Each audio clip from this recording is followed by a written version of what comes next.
"Wipe them out," the Galactic Council ordered. The human whispered, "Too late." The translation bead in my ear was so small that no one on that council floor had ever noticed it.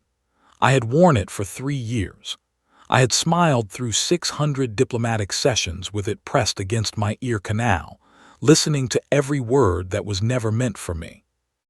On the day they decided to end my species, I was sitting in the 3rd row of the observer gallery, holding a glass of cold water, and the bead whispered the verdict to me in plain English before the chief delegate even finished his sentence.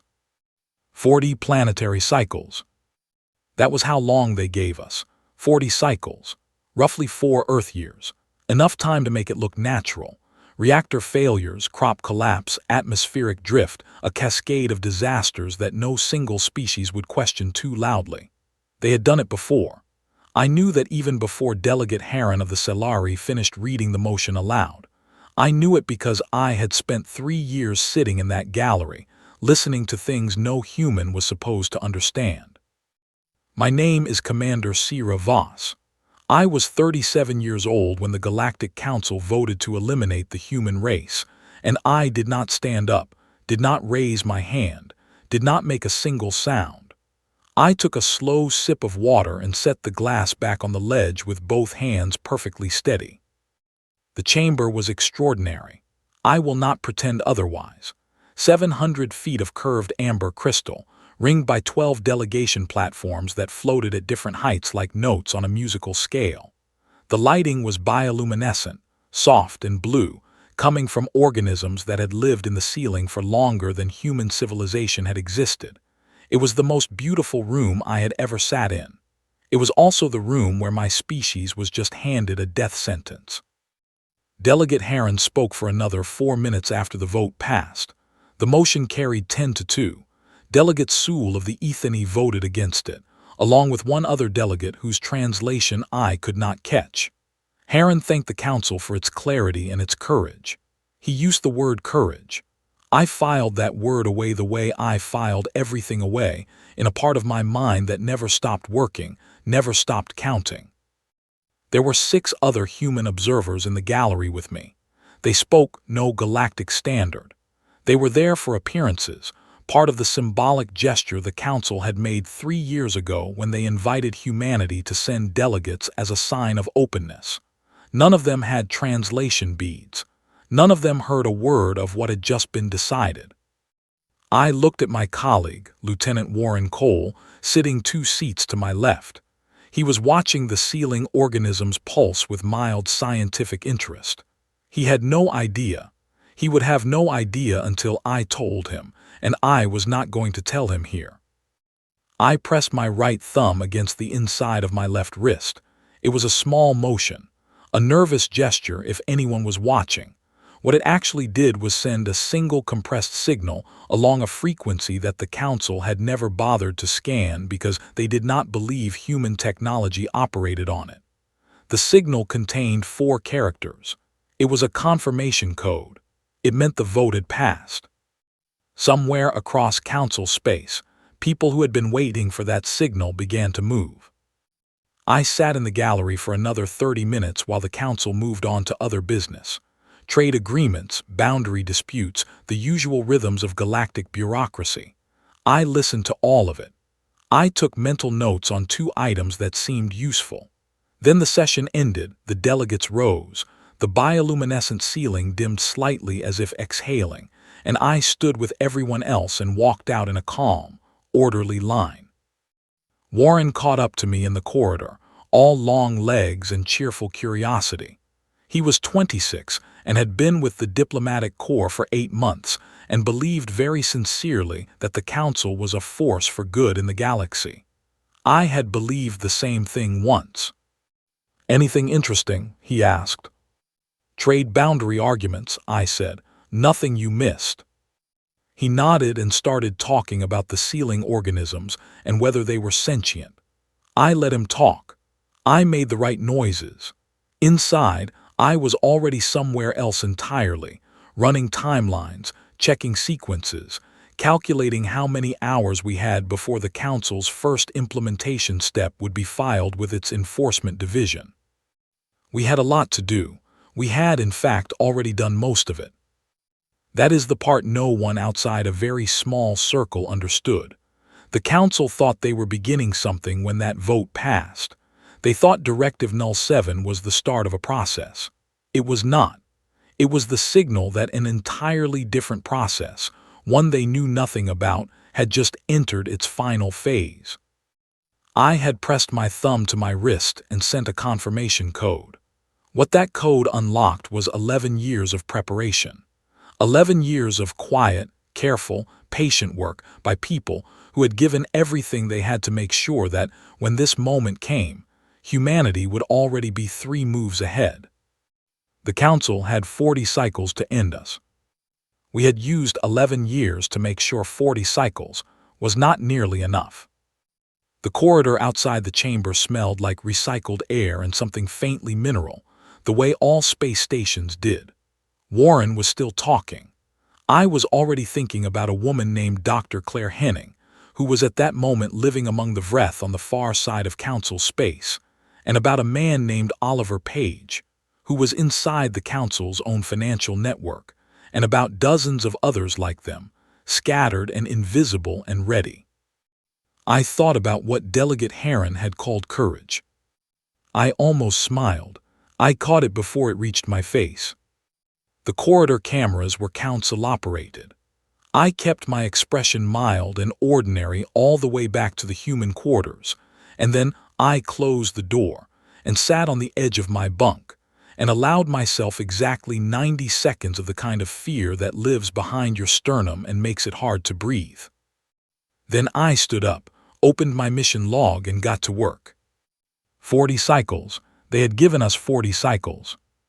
They had no idea what they had given us time to finish. I want to tell you about Oliver Page first, because Oliver is the kind of person who makes you rethink everything you thought you knew about what a person could quietly accomplish. He was 41 years old, originally from Bristol, and he had a habit of doing crossword puzzles on paper because he said it kept his handwriting neat. He was not physically impressive. He was average height, slightly soft around the middle. With reading glasses he was always losing and finding again. He had an easy laugh and an extraordinary memory, and the particular gift of being the sort of person that other people never quite looked at carefully enough. For 6 years, Oliver had been living inside the Galactic Council's financial network. Not metaphorically, not with occasional access. He had a verified identity, an office, a desk, colleagues who waved at him in the corridors of the Council's Economic Administration hub on Vera Station. His cover identity was that of a low-level data auditor contracted through a third-party agency that itself was contracted through 2 other agencies, the trail going cold well before it reached anything human. He reviewed reconciliation reports. He flagged minor discrepancies. He attended meetings where nothing much happened. He was, by all appearances, one of the most forgettable people in Council space. And for 6 years, very quietly, he had been reading everything. Oliver was not the one who came up with the long patience. That was a program born out of fear and foresight in roughly equal measure, conceived by a small group of people 11 years before the Council vote, when a series of intercepted signals suggested that humanity's rapid colonial expansion was beginning to make the Council nervous. The founders of the long patience looked at the math and reached a conclusion that was both logical and terrifying. The Council had eliminated inconvenient species before. They had done it carefully and slowly, and in ways that looked accidental. And humanity, expanding fast, asking too many questions, showing up in too many places at once, was the kind of species the Council had historically found inconvenient. The long patience was the answer to that conclusion. Its founding principle was simple. If the Council ever moved against humanity, humanity would need to already be so deeply embedded in Council space, so thoroughly aware of Council secrets, so irreversibly entangled in Council systems, that eliminating us would be like trying to remove a thread from a piece of fabric without unraveling the whole thing. We did not advertise this program. We did not brief the wider diplomatic corps.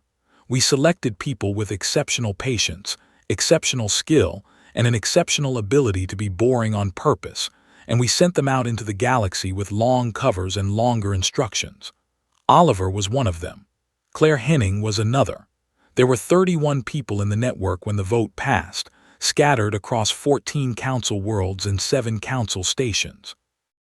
None of them carried weapons. None of them had military training in any traditional sense. They carried knowledge, access, and years of carefully cultivated relationships with people who had no idea those relationships were anything other than ordinary. My signal reached Oliver within 11 minutes of the vote. He was eating lunch at his desk, reviewing a shipping ledger that had a minor discrepancy in column 47. He read the confirmation code, set down his fork, and pulled up a file he had been building for 4 years. The file contained detailed records of 17 irregular financial transactions conducted through the Council's discretionary fund over a period of 12 years. The transactions were not illegal by Council law, exactly, but they were deeply embarrassing, and 3 of them involved the Celari delegation directly, including Delegate Heron's office. Oliver did not send the file anywhere yet. That was not the sequence. The sequence was precise and had been rehearsed in theory dozens of times. The first step was not exposure. The first step was positioning. He made 4 changes to his access permissions, small ones, the kind that would look like routine administrative updates if anyone checked, and those changes opened a pathway into a section of the network he had been preparing for 8 months. He set a timer. He finished his lunch. He waved at a colleague who passed his office door. And that evening, he filed a reconciliation report with a small embedded subroutine that no scanner was looking for, because no scanner knew it existed. By the time I was in my quarters writing mission notes, Oliver had already placed the first piece. I want to tell you about Claire Henning now, because Claire is the reason I still believe that the most powerful thing one person can do is make another person feel genuinely seen. She was a xenobiologist by training, which is why she was the obvious choice for the Vreth assignment, and also why the assignment nearly killed her spirit in the first year. The Vreth were the most physically formidable species in Council space. They stood between 8 and 10 feet tall, were covered in dense layered plating that served the same function as skin, and communicated in a combination of subsonic vibration and precise body positioning that had taken Claire 14 months to learn well enough to stop accidentally insulting people. They were also, once you got past the terror of initial contact, intensely loyal, deeply community-oriented, and possessed of a long cultural memory that went back 40,000 years. They were also the species the Council most needed in order to project force. The Celari provided the diplomacy, the Council provided the legitimacy, but the Vreth provided the muscle. Directive Null 7's enforcement component depended on Vreth military cooperation. Without the Vreth, the Council could order whatever it liked and struggle to make any of it happen. Claire had spent 6 years becoming someone the Vreth trusted. She had learned their language at a level of fluency that most xenolinguists said was not possible for a human vocal and physical apparatus, which meant that Claire had spent a very uncomfortable year working with a medical team to modify her ability to produce subsonic tones. She had studied Vreth medicine and contributed genuinely useful research on Vreth cellular regeneration that the Vreth medical community had incorporated into their standard practice. She had sat with Vreth elders during their memory recitation ceremonies, the long ritual tellings of history that were the center of Vreth cultural life, and she had listened with complete attention for hours at a time. And she had noticed something. There was a gap in the history, a 30-year period, roughly 800 years ago by Earth reckoning, that the elders skipped over with careful vagueness. The Vreth cultural memory was extraordinarily detailed everywhere except this window, and whenever Claire positioned her body in the polite questioning posture and indicated she would like to hear more about that period, the elders would shift the conversation forward. She spent 2 years tracing the gap. What she found, buried in council archive records that Oliver quietly granted her access to, was that 800 years ago, the Vreth had been on the verge of establishing their own independent galactic presence.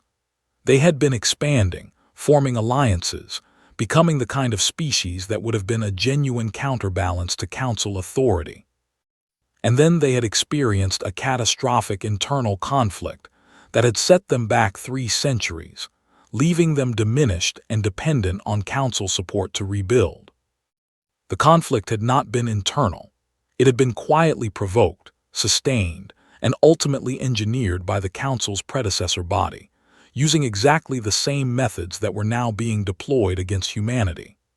The council had manufactured a Vreth civil conflict the same way they were planning to manufacture humanity's collapse, and then they had stepped in as the generous party who helped the Vreth recover, and they had been collecting on that debt ever since. The Vreth did not know this. Their cultural memory had been surgically trimmed, the gap created by council agents who had access to Vreth archival spaces 800 years ago. The elders were not hiding anything. They were telling the truth as they knew it. The truth had simply been taken from them. My signal reached Claire through a relay so layered and indirect that it arrived as a standard academic data packet flagged as a research update. She read the confirmation code embedded in the file header, looked up from her work surface, and sat quietly for a moment in the way she did when she was making a decision. Then she opened the historical file she had assembled over 2 years, checked it one final time, and prepared it for delivery. Not yet, not until the sequence called for it, but she was ready. There were 29 other people like Oliver and Claire, each with their piece, each waiting for the right moment in the sequence. The council had voted to eliminate humanity.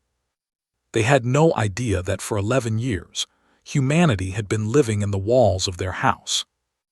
There was a third person I need you to know about, though his role was different and his story is harder to tell cleanly, because it involves a cost that still sits with me when I am quiet at night.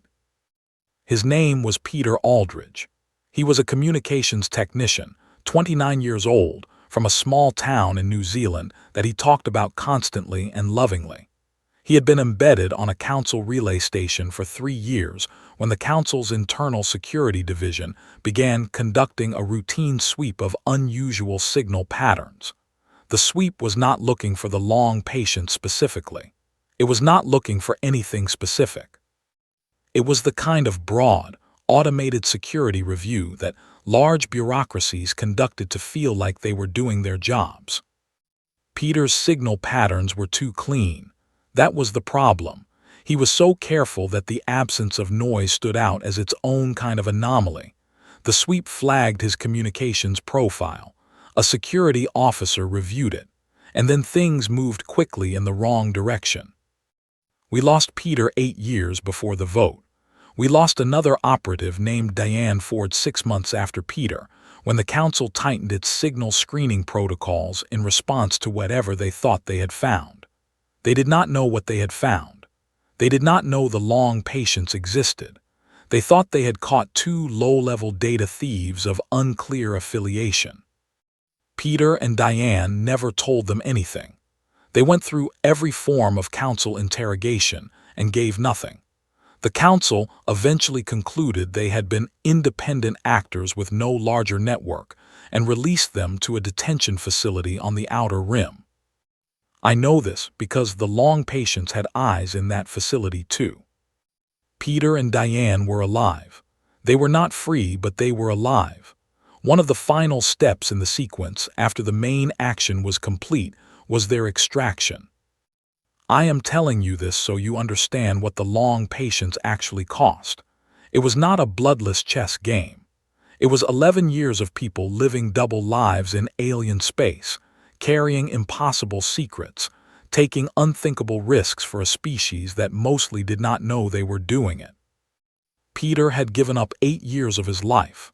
Diane had given up 6. They had done it for a species that would never know their names, and they had not broken, and I carried that with me every day. Back on Vera Station, 2 days after the vote, The council held a formal diplomatic reception. All observer delegations were invited. I put on the right clothes and attended with Warren and the other human observers, and I ate food I did not taste, and I made polite conversation with beings who had just ordered my species ended. Delegate Heron himself spoke to me for 4 minutes near the beverage station. He complimented humanity's passion for exploration. He said he hoped the relationship between humanity and the council would continue to deepen. I thanked him sincerely and meant none of it. The sequence was running. Oliver was in position. Claire was ready. 29 other people were waiting for their moments. And somewhere in the council's own systems, a very carefully designed subroutine was learning the network, reading permissions, and getting ready to do something that the council had never considered possible because they had never considered that someone might have 6 years to prepare it. I went back to my quarters after the reception and checked my mission board. Everything was green. Every piece was in place. The council thought Directive Null 7 was a 40-cycle plan. It was not even going to make it to Cycle 1. I sat at my desk, and I looked at the star field through the small porthole above my bunk, and I thought about all the people who were out there right now, in positions no one would ever fully know about, doing work that history might never record. I thought about Peter, in that detention facility on the outer rim. I thought about Diane. I picked up my mission log, opened a fresh page, and wrote 2 names at the top. I wrote them every time I opened a new page. It was the only memorial I could offer them while the work was still running. It was not enough. It was what I had. Outside, the galaxy continued in all its vast and complicated motion. Inside, very quietly, the sequence continued too. The first false disaster came on a Tuesday by Earth reckoning, which meant nothing to anyone in council space, but meant something to me because I had grown up marking weeks by their days, and old habits make good anchors when everything else is uncertain. Kepler's Reach was a human colony on the edge of council map space, roughly 400,000 people living in domed settlements around a planet that had marginally breathable atmosphere and excellent mineral deposits. The Council's implementation team had selected it as the first target of Directive Null 7 because it was small enough to be manageable and remote enough that its destruction would not draw immediate attention from neutral species. They planned a reactor cascade, the kind of event that looked like engineering failure and left very little that was useful to investigators. It was, by any measure, a sophisticated plan. There was one problem with it. Kepler's Reach had been evacuated 72 hours before the Council's implementation team arrived. The evacuation cover story was a seismic survey that had flagged unusual subsurface activity. The survey was fictional, generated by a human geological agency that existed entirely on paper, and had been established 18 months earlier precisely for moments like this. The residents of Kepler's Reach were confused and unhappy about the disruption, but they were alive and relocated to 3 separate transit stations before the Council's remote interference system reached their reactor core. When the reactor cascade happened, the settlement was empty. The implementation team filed a successful completion report. They had no way to scan for life signs from their distance, and their sensor package was not designed to detect the difference between a populated settlement and an evacuated one. The Council recorded Kepler's Reach as eliminated. They held a brief internal acknowledgement of the operation's clean execution. On Vera Station, the news reached the human observer delegation as a tragedy. Reactor failure, catastrophic, no survivors. We were given our notification before the public release as a diplomatic courtesy. Warren Cole sat down heavily when I told him. He was very pale. His hands gripped his knees and he looked at the floor and said nothing for a long moment. Then he said he was going to be sick and left the room quickly. I sat with the news in the way you sit with a lie that you cannot correct yet. I thought about the 400,000 people who were very much alive on transit stations, and had no idea their home settlement had just been officially declared destroyed. I thought about how long it would take them to figure out what had actually happened. I thought about the conversations I would eventually have to have with Warren, who deserved to know the truth and could not know it yet because the sequence was still running, and the sequence required that nothing and no one move before the right moment. It was one of the harder things I have carried. 3 days after Kepler's reach, Delegate Sewell of the Ethany sent me a private message through the diplomatic correspondence system.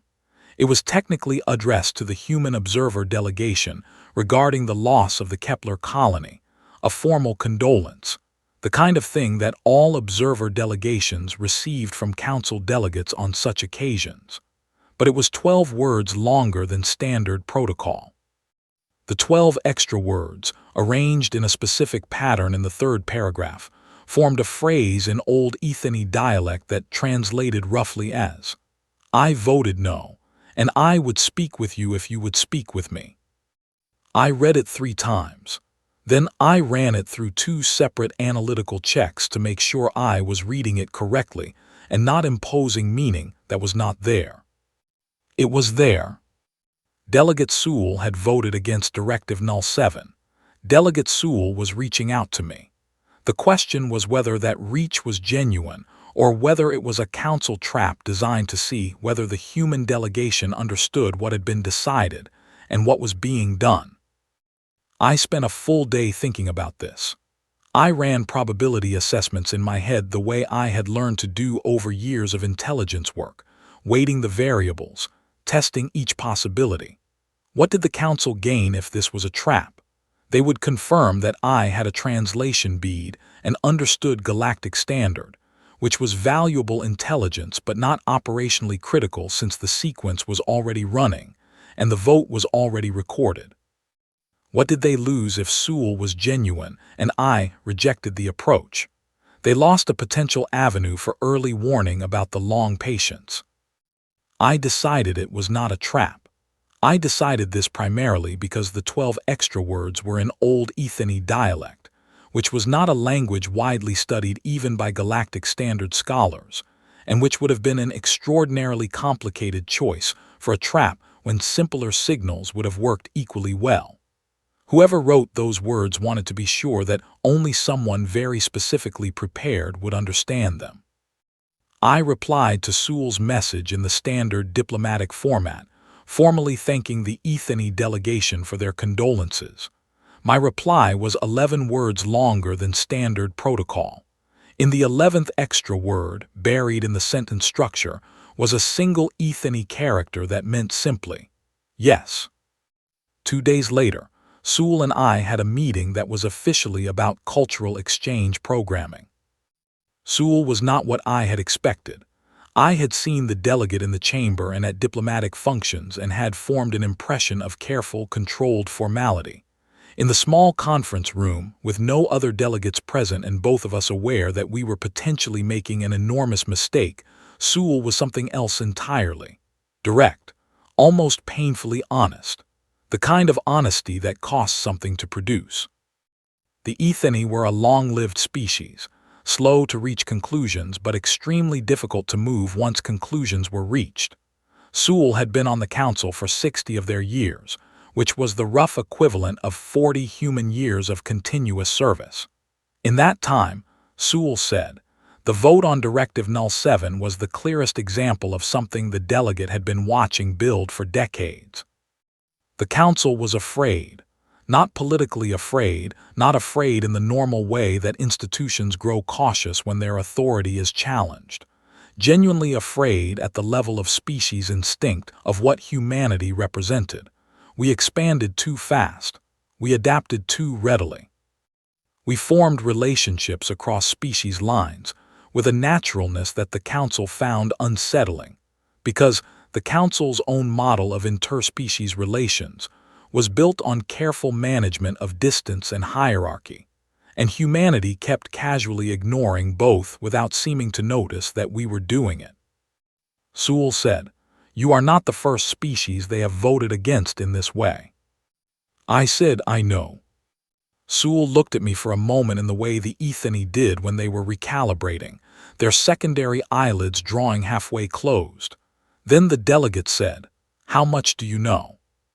I told Sewell enough. Not everything.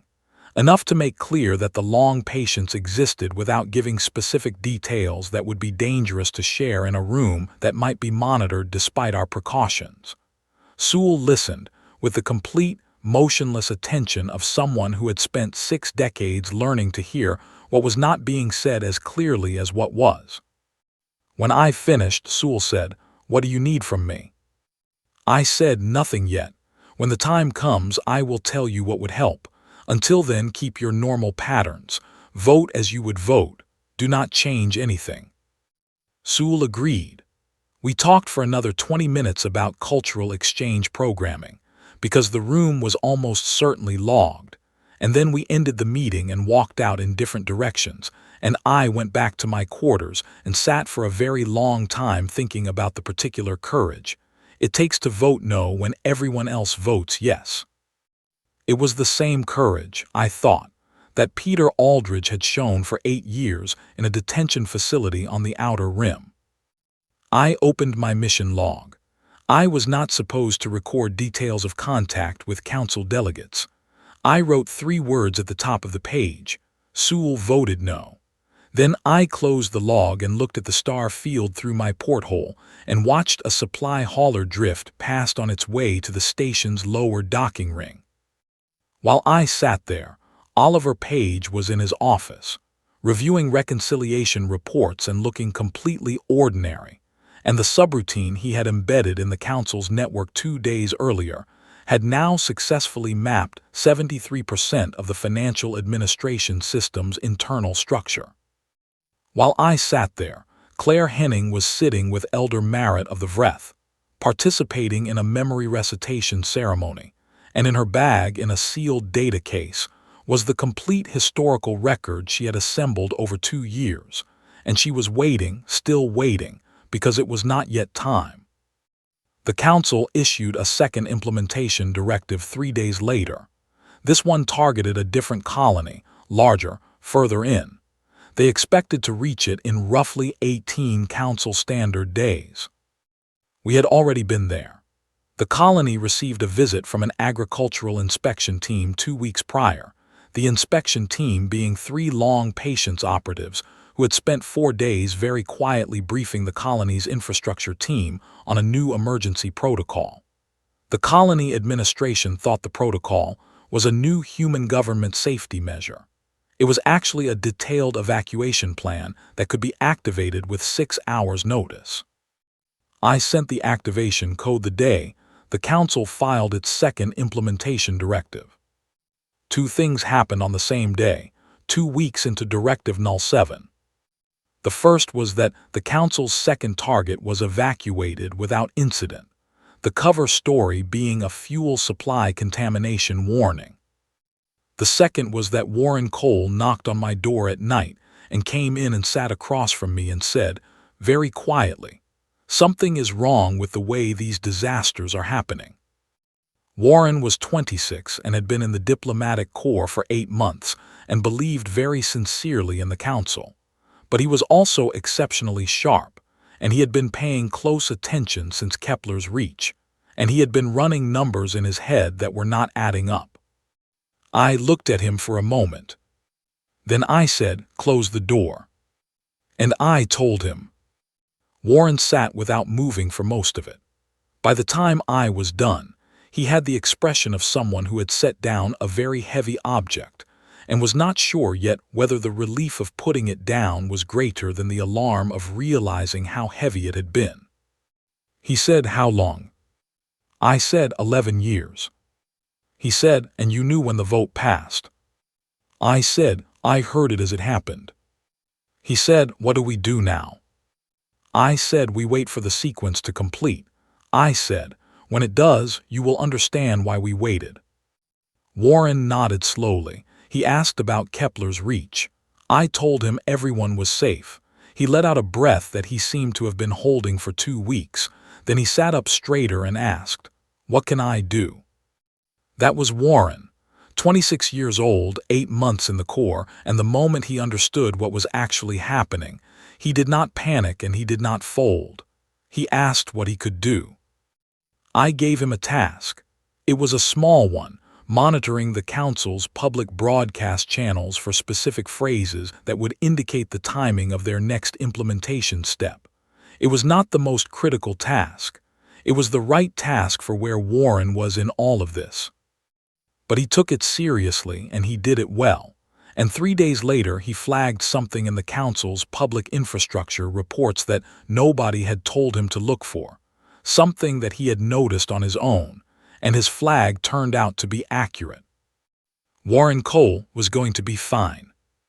The sequence reached its midpoint on a quiet morning when I was eating breakfast and Oliver Page was filing a perfectly ordinary reconciliation report, and Claire Henning was completing a perfectly ordinary research update on Vreth cellular biology. The midpoint was the moment the subroutine finished mapping the Council's financial network and sent back a single compressed confirmation. We were ready for the next step. I set down my fork, stood up, looked at the star field through my porthole for exactly 1 second and went to work. I need to tell you what happened in the Council chamber on the morning of the 43rd day, because it is the moment the title of this account becomes clear, and because it was the strangest morning of my life. The Council had called a closed session, emergency classification, restricted to member delegates and essential staff only. All observer delegations were formally excluded. The session's stated purpose was the authorization of the 3rd and 4th phases of Directive Null 7, which would shift from fringe targets to humanity's core populated worlds, the kind of intervention that would be difficult to disguise as natural event at scale, but which the Council had apparently decided was acceptable given their belief that the first 2 phases had been successfully completed. They believed both target colonies had been destroyed. They believed this because their implementation teams had filed successful completion reports. They believed both completion reports because it had not occurred to them that humanity could have known to evacuate. They did not know about the long patience. They did not know about Oliver. They did not know about Claire. They did not know about the other 29 people who had spent between 3 and 8 years living invisible lives in Council space. They did not know about the subroutine in their financial network. They did not know about the historical file that Claire was holding in a sealed data case, or about the 22 neutral species that Oliver had quietly identified as having been previously targeted by Council manipulation. They did not know about the secure relay channel that had been established 3 months earlier between the human network and the government of the Vreth homeworld, a channel that the Vreth military command believed was an academic research exchange, and which was in fact ready to carry a very specific kind of message the moment the right moment arrived. The Council closed their chamber. They activated their session encryption. They began their meeting. And every word of it broadcast live to 34 neutral species governments across the galaxy. Not because we hacked their encryption, though we could have. We had something more elegant than that. 8 months before the vote, an operative named Grace Fuller had been contracted as a technical maintenance worker responsible for routine upkeep on the chamber's bioluminescent sealing organisms. Grace had spent 4 months in that sealing, maintaining organisms, doing her job impeccably, and also installing a secondary broadcast node so small and so biologically integrated that it was functionally invisible to any scan the Council ran on its own chamber. The node did not interfere with any system. It simply listened, and when it received a specific activation signal, it began transmitting. I sent the activation signal 12 minutes into the Council's closed session. The signal went to the node. The node began broadcasting. The broadcast was encrypted with the specific diplomatic encryption keys of 34 neutral species governments, keys that our network had legally acquired over years through normal diplomatic exchange. Each government received the session in its own secure diplomatic channel, indistinguishable from an authorized transmission. 34 governments began listening to a Galactic Council closed session in real time. What they heard was the Council methodically discussing the elimination of a species in the same calm, procedural tone one might use to discuss a budget adjustment. They heard the specific methods planned. They heard the timeline. They heard, during a moment of open discussion, Delegate Heron use a phrase that, when accurately translated into 4 different galactic standard dialects, came very close to meaning that the Council viewed species management as a natural extension of its governance mandate. They heard this. And then they heard something else, because I had made sure the session captured more than the current meeting. The broadcast included, in a compressed data package attached to the live feed, Oliver's complete record of the 17 irregular financial transactions. It included documentation of 6 species that had experienced suspicious catastrophic events in the past 200 years, events that Council records showed had been preceded by closed session discussions, with language structurally identical to Directive Null 7. It included 300 years of Council internal communications on the subject of species population management, communications that no one outside the Council had ever been permitted to see. 34 governments received this while the Council was still talking. The Vreth Military Command received it with an additional attachment. Claire Henning's 2 years of historical research, fully sourced, fully annotated, documenting what had been done to Vreth history 800 years ago, and how the Council had engineered the conflict that had left the Vreth diminished and dependent. Claire had delivered the attachment herself. She had walked into the office of Military Commander Vedran, who had known her for 4 years as the human researcher, who had given her secondary hearing capacity to properly learn their language, and she had set the data case on the desk and stood very still while Vedran read the first section. She had then answered every question Vedran asked, clearly and directly, for 2 hours. At the end of those 2 hours, Commander Vedran stood. The Vreth stood the same way when they reached a conclusion, full extension, all plating aligned, a physical statement of settled decision. Vedran said, in Vreth subsonic that Claire translated in real time, we will be making a statement.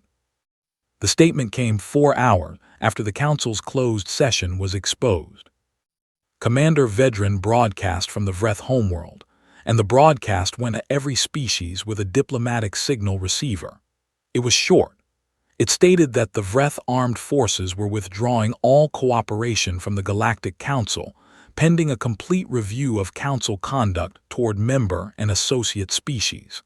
It stated that the Vreth had received evidence of historical manipulation by Council predecessor bodies. It stated that the Vreth were formally requesting that other species review the documentation that had been shared through secure channels. It stated that the Vreth considered the human species to be a protected associate, pending the outcome of that review. 3 other species governments issued similar statements within 6 hours. The Council's closed session had lasted 2 hours and 40 minutes. When it ended and the delegates walked out, they walked into a galaxy that had heard every word of what they had said in private and had already begun responding. The Celari delegation received 17 simultaneous diplomatic communications in the hour after Vedran's statement. 11 of them were from species requesting clarification on documents they had received. 3 of them were from species announcing suspension of current cooperative agreements pending review. 3 of them were from species requesting formal emergency sessions of the broader, interspecies diplomatic body that technically predated the Council, and had authority the Council had always preferred to keep theoretical. Delegate Heron was in the corridor outside the chamber when his assistant gave him the first summary. I was not there to see it.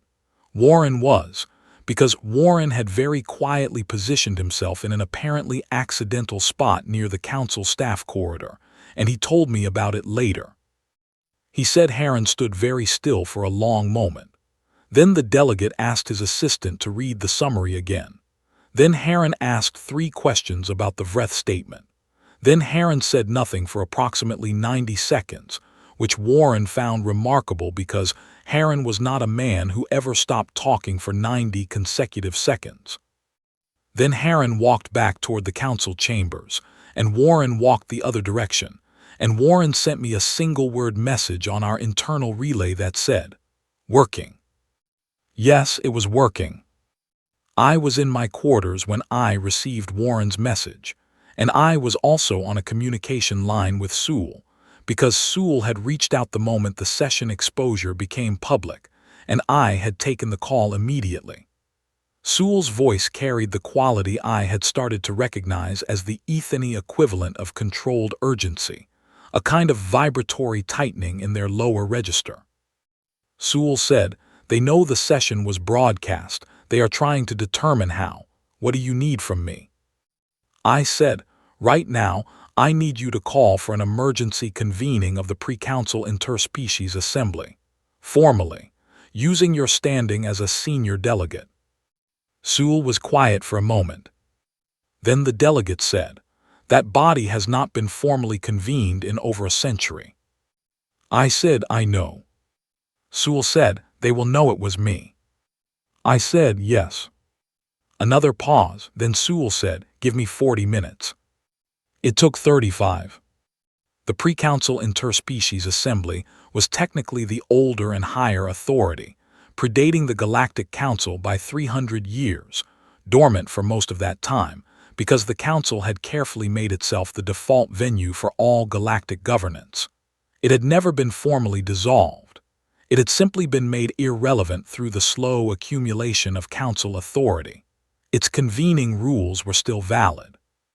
Its charter was still recognized by 60% of species in Council space, including 7 who were not Council members.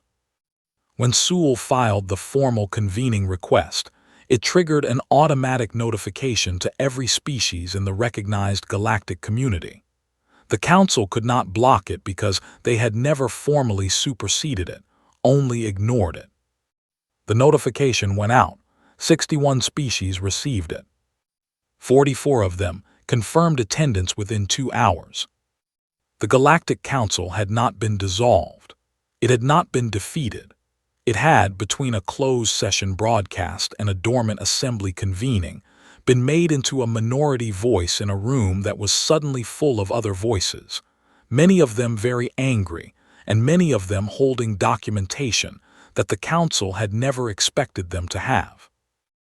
I sat in my quarters and listened to Warren's updates and Sewell's messages and the public broadcast channels all at once, and I thought about the moment I had pressed my thumb to my wrist in the chamber gallery and sent a 4-character confirmation code.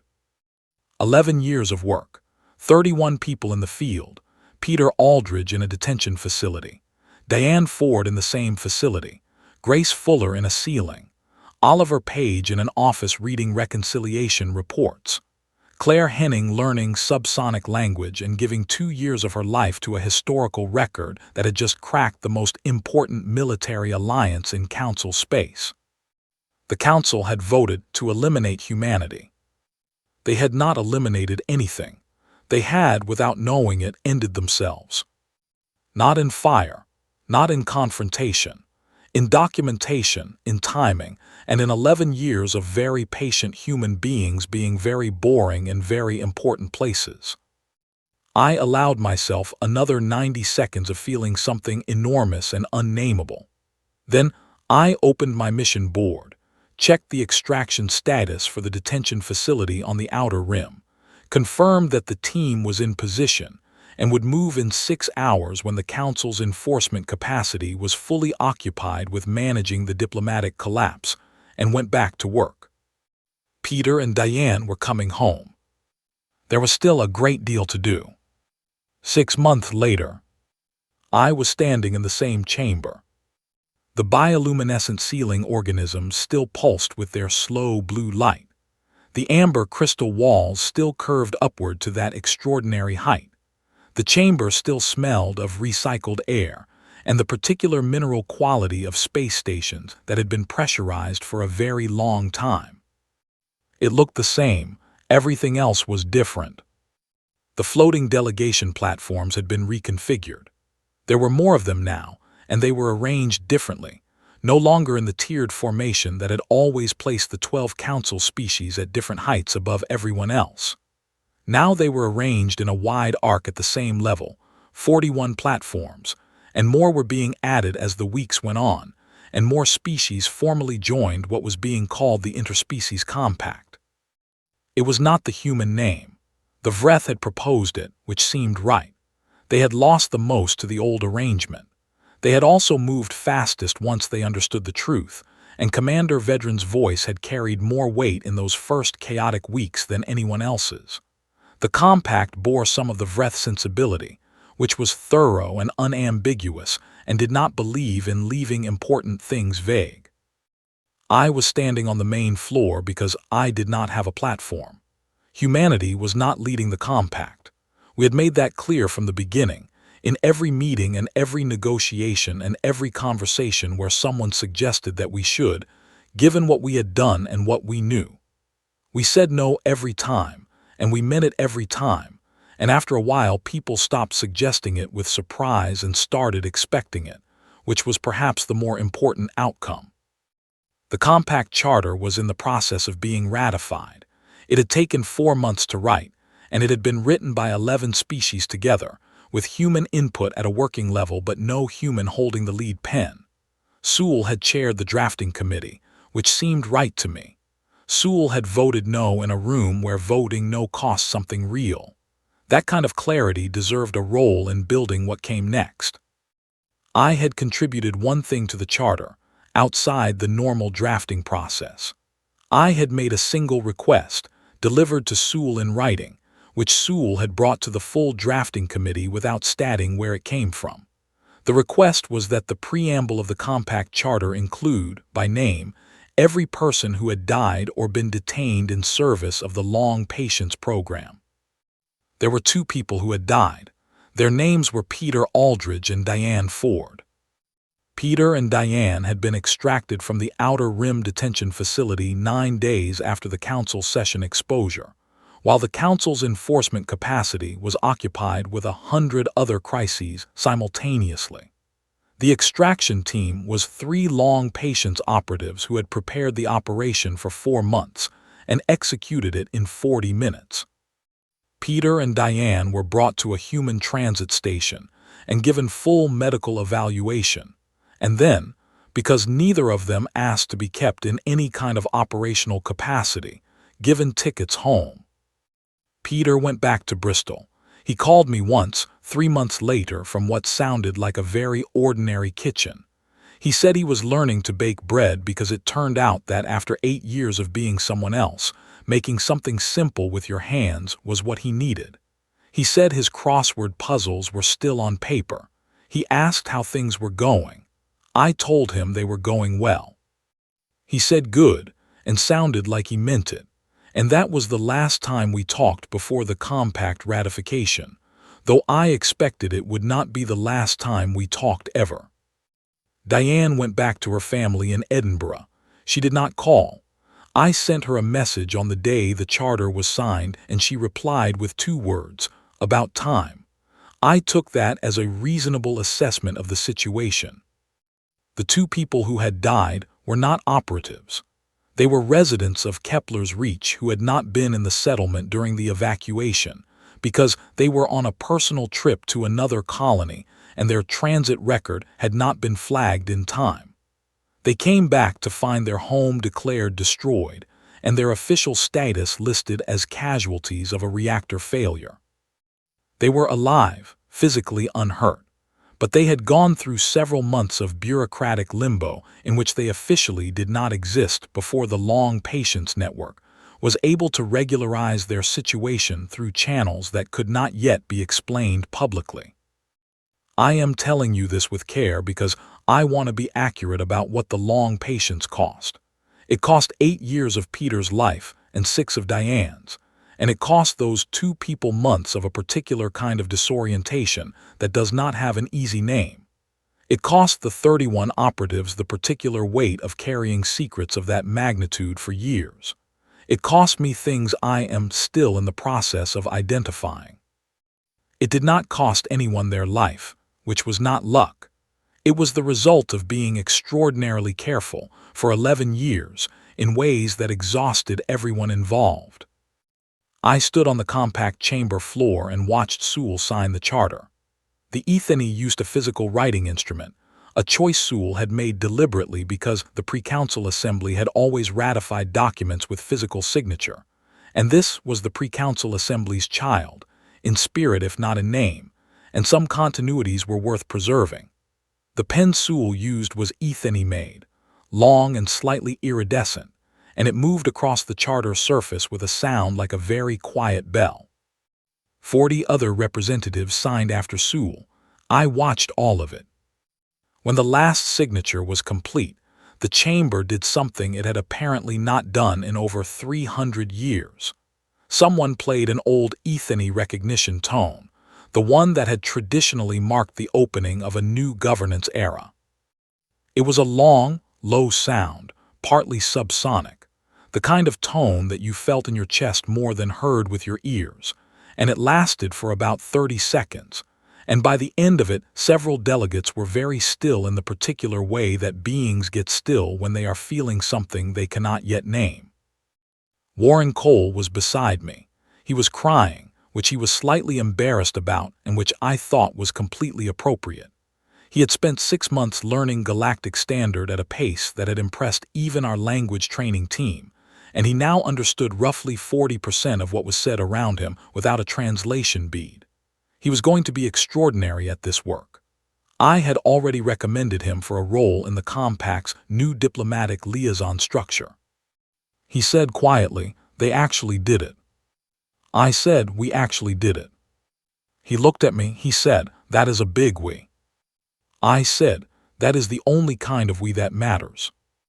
The Compact Charter's preamble, read aloud by Sewell at the opening of the ratification ceremony, contained 22 paragraphs. The 22nd paragraph was the one that had come from my request, and Sewell read it with the same steady, formal attention given to every other paragraph. No special emphasis, no extra weight, just the words in their place in the document. It named Peter Aldridge and Diane Ford. It named the 2 Kepler's Reach residents. It named the 31 operatives, every one of them. It said that the Compact existed in partial recognition of the work done by people whose names would not otherwise be in any public record, and that the Compact would endeavor to be worthy of that work. I did not cry.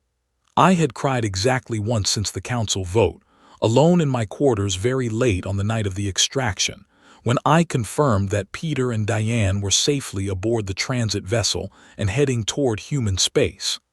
I had cried for about 4 minutes, very quietly, and then I had cleaned my face and gone back to work. That was what the work required, and I had given the work what it required for 11 years, and I did not regret a day of it, though I would not recommend the experience to anyone who had a choice in the matter. After the ratification, there was a reception. These things always ended in receptions. It was apparently a galactic universal. Beings who had just done something significant together needed to stand around with food and drinks and process it in small group conversation rather than alone, which struck me as a sound instinct. Delegate Harron was not at the reception. The Cellari had not joined the Compact. They were in a complex period of internal review, driven partly by the financial documentation Oliver had provided and partly by the testimony of several species who had come forward with experiences they had previously been afraid to report. The Cellari were not the only species in that position. The Council's 12 founding species were in various states of reckoning with what had been documented about their collective conduct, and the Compact had made a deliberate decision not to exclude any of them in principle while requiring accountability in practice. Sewell was at the reception. The Ethany delegate who had voted no, who had sent 12 extra words in a condolence message, who had convened a dormant assembly with 35 minutes of preparation time, and not flinched when it became clear what that would cost politically. Sewell found me about 20 minutes into the reception and stood beside me in the Ethany way, close enough to indicate alliance, far enough to indicate respect. Sewell said, "You knew before you replied to my message." I said, "I had a strong probability assessment." Sewell said, "You also knew I could be a trap." I said, "Yes." Sewell said, "What made you decide?" I thought about how to answer. Then I said, "You used old Ethany dialect. It was specific to the point of unnecessary complexity for a trap. Someone running a trap would have used something simpler. You chose the harder, more precise thing because you wanted to be understood only by someone who was actually listening. I decided that anyone who wanted to be understood that carefully was probably telling the truth." Sewell was quiet for a moment with the secondary eyelids at half extension. Then the delegate said, "That is a very human way to reach a conclusion." I said, "I know, it does not always work." Sewell said, "It worked this time." I said, "It worked this time." We stood together for a while and watched the Compact's 41 founding representatives navigate the reception with the careful energy of beings who were still figuring out how to be in the same room without a hierarchy to navigate by. It was slightly chaotic. It was also the most functional chaos I had seen in 6 years on Vera Station, because it was the chaos of genuine uncertainty rather than the performed uncertainty of an institution that had already decided everything and was simply managing the appearance of deliberation. A council emissary came to find me near the end of the reception. Not Heron, a younger delegate from the lesser Celari administrative body, someone who had not been on the council when the vote passed, but who was now involved in the Celari's internal review process. He was polite and slightly nervous, and he asked if I had a few minutes, and I said yes. He asked me when humanity had known, how long we had been preparing. I told him the truth, the full 11 years, the long patience, the founding principle. I told him about Oliver and Claire and Grace and Peter and Diane. I did not tell him every operational detail, but I told him the shape of it, the scale, the cost. He listened with the careful attention of someone who was genuinely trying to understand rather than looking for something to use. When I finished, he was quiet for a moment. Then he asked, "Did you always believe it would work?" I thought about that honestly. I said, "No. We believed that if it came to this moment, we would have a better chance than if we had done nothing. That was the founding principle of the long patience, not certainty, just better odds." He said, "You risked everything on better odds." I said, "We risked everything on 11 years of work that made the odds better every year. There is a difference." He nodded slowly. Then he asked, "What does humanity want from the compact?" I said, "The same thing everyone who signed that charter wants. A structure that cannot be dominated by any single species.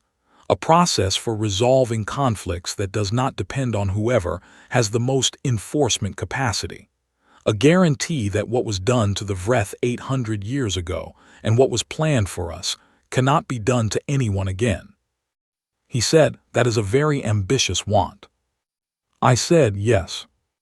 He said, "Do you think the compact can deliver it?" I said, "Not without constant work and constant honesty and people being willing to vote no in a room where everyone else is voting yes. But that is true of every governance structure that has ever functioned. The compact is not magic. It is a framework. What happens inside the framework depends on the people operating it." He thought about this. Then he said, "I will relay that to the review committee." I said, "Please do." He thanked me and left, and I stood alone for a moment in the beautiful amber crystal room with its bioluminescent ceiling and its new arrangement of equal platforms. And I thought about the night 6 months ago when I had pressed my thumb to my wrist and sent a 4-character code into the dark. I thought about all the people who had been waiting for that code. All the work that had been running while I sat in diplomatic receptions and ate food I did not taste and made polite conversation with beings who did not know what was already in motion. I thought about what Delegate Heron had called courage. I thought I understood better now what the word meant and what it did not mean. Courage was not the large moment. It was the 6-year decision to stay in an office reading reconciliation reports when every instinct said to run. It was the 2-year decision to sit with Vreth elders in ceremonies that lasted 8 hours and learn their language well enough to hear what was missing from it. It was the 35 minutes Sewell took to file a convening request for an assembly that had not met in a century. Courage was, mostly, the decision to keep going when the outcome was uncertain and the cost was real. That night I went back to my quarters. The portable desk I had been using for 6 years was still there, battered at the corners, covered with scratches from a dozen different stations and transport vessels. I sat down at it and opened a new document. I wrote the word preamble at the top. Then I stopped, because the preamble was done, the charter was signed, and what I was actually opening was the first page of something else entirely, something that was not a mission log and not a report and was not, I decided, going to be classified. It was this, what you are reading right now. I started it the night the compact was ratified, because I thought someone should write down what it actually looked like from the inside, the real version, the one with Oliver's crossword puzzles and Claire's modified hearing and Peter's bread, and Warren crying at a ceremony, and Sewell's iridescent pen, and the 90 seconds of breathing I allowed myself in hotel rooms when the weight of it became briefly too large to carry quietly. I did not write it for history, or not only for history. I wrote it because 2 names are in the compact charter's preamble, and the preamble is a formal document in formal language, and Peter Aldridge and Diane Ford are real people who deserve more than formal language. They deserve someone saying plainly that what they did was extraordinary, and that they did it without recognition, and that the galaxy they came back to was different because of them in ways they would probably never fully know. So, the Galactic Council ordered us wiped out. They gave us 40 cycles to disappear quietly. They had no idea that for 11 years we had been learning the walls of their house, and that the moment that order was given, it was already too late. Not because we were stronger, not because we were faster or better armed or more numerous. Because we had been paying attention the whole time. Because patience is not the same as passivity. Because humans, when they are afraid and when they are smart about being afraid, do not panic. They plan, they recruit, they maintain, they wait. And when the moment comes, they do not shout. They whisper. And the galaxy listens.